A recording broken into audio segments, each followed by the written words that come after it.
اگر کسی شخص کی امام کے ساتھ کچھ رکعتیں رہ گئی ہوں تو باقی نماز کیسے پڑھے؟ علی بھائی ملتان سے۔ علی بھائی، اگر کسی کی ایک رکعت رہ گئی ہے، امام صاحب جب سلام پھیریں گے تو یہ اللہ اکبر کہتا ہوا کھڑا ہو جائے، ثنا پڑھے، اعوذ باللہ پڑھے، بسم اللہ پڑھے، سورۃ فاتحہ پڑھے، اس کے بعد اور سورت ملائے، پھر رکوع کرے، پھر قومہ کرے، پھر 2 سجدے کرے، پھر اتحیات پڑھے، پھر درود پڑھے، پھر دعا پڑھے، پھر سلام پھیر دے، چاہے وہ 4 رکعت والی نماز ہو، چاہے وہ 2 رکعت والی نماز ہو، چاہے وہ 3 رکعت والی نماز ہو۔ اگر کسی کی 1 رکعت رہ گئی ہو تو اس کو یہ کرنا پڑے گا۔ علی بھائی، اگر کسی کی 2 رکعتیں رہ گئی ہیں، امام صاحب جب سلام پھیرے گا تو یہ اللہ اکبر کہتا ہوا کھڑا ہو جائے گا، ثنا پڑھے گا، اعوذ باللہ پڑھے گا، بسم اللہ پڑھے گا، سورۃ فاتحہ پڑھے گا اور سورت ملائے گا، پھر یہ رکوع کرے گا، پھر قومہ کرے گا، پھر 2 سجدے کرے گا، پھر 2 سجدوں کے بعد پھر یہ اللہ اکبر کہتا ہوا کھڑا ہو جائے گا،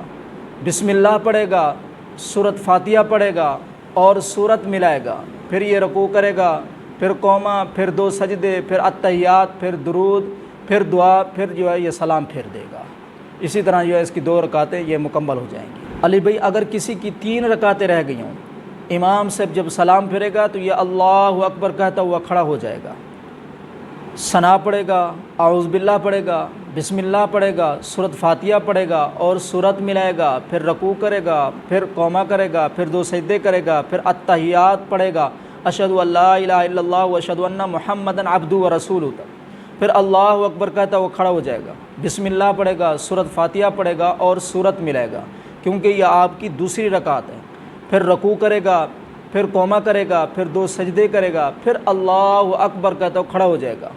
بسم اللہ پڑھے گا، سورۃ فاتحہ پڑھے گا،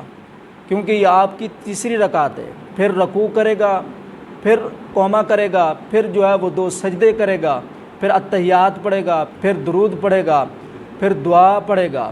دعا پڑھنے کے بعد پھر سلام پھیر دے گا۔ اسی طرح آپ کی جو ہے یہ رکعتیں پوری ہو جائیں گی۔ مجھے امید ہے کہ میری باتیں آپ کو سمجھ آ گئی ہوں گی۔ دعا ہے اللہ پاک ہم سب کو صحیح دین سمجھنے کی توفیق عطا فرمائے، آمین۔